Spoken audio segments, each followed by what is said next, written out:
Alright everyone, I want to quickly show you how to import an image using treb edit. Is it working at all? Beautiful. Alright, I perceive that some of you are kind of having the challenge and remember the folder that we created before now called batch 100. I believe you haven't forgotten. Beautiful. Okay, so I'm going to be going into the folder, right? I will click on the folder called batch 100. I'll click on that to open it up. We now have the introduction.html. That is the file that we created from the beginning, beginning of the class, right?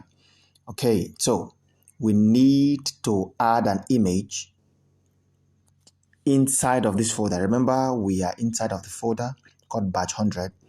Now, whatever folder you are in, please, whatever folder you are working in, that is the same folder you are going to import the image into. Okay, so because I am inside the folder batch 100, I want to import the image inside of this batch 100. Is it working at all?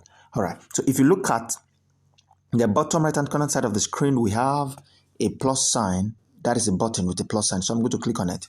We have the new folder, new file, import folder, and import file. So because we need an image, it's going to be import file this time around. So I will click on import file to import the image. It said allow treb edit to access photos, media, and files. Yes, allow. All right. So we have these. Okay. Let me just select any of the file. Let me select this. Okay. So can you see we have imported? If you look at the screen already now, we have the image. As soon as I tap on the image, we have it automatically imported here. Can you see the image? So, but if you look at the name of this image, it's very long. There is no way we can import, or there is no way we can, memorize this name like this. So what do? I need to rename this image. How do I rename it? I will long press that image. I am not clicking on it. Take note of that. I'm not clicking on it. I just press and hold it.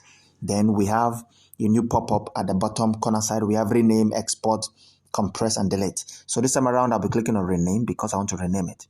Click on rename. Then it all depends on the image, or it all depends on what we want to do. Let's call this OG. All right, og.jpg, so that we can, for easy memorization, I'll click on rename to rename it. So we now have og.jpg. Is it working at all? Beautiful. So let's say I want to display this image inside of our introduction.html file. So I will click on that introduction.html file to open it up. Inside of the body, let me come down a bit. This is inside of the body. We are going to be make use of this img, that is for the image. All right. So I'll click on img. We have the source and the auth. All right. Please, you watch the other video on how to import image using the system so that you understand the explanation on this auth. I've done the explanation on that. Okay, so we have the source, right? We need to import that image here now. We need to reference this image called og.jpg inside of the introduction.html.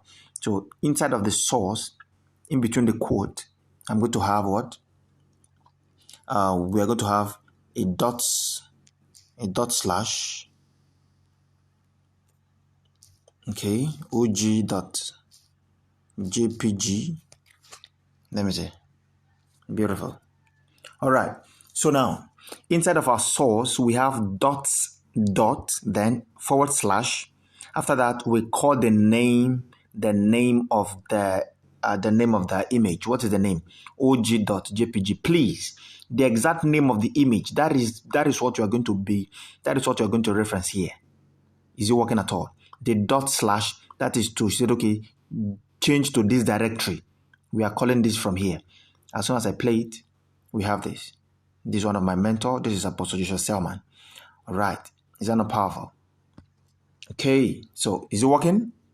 I believe it's working.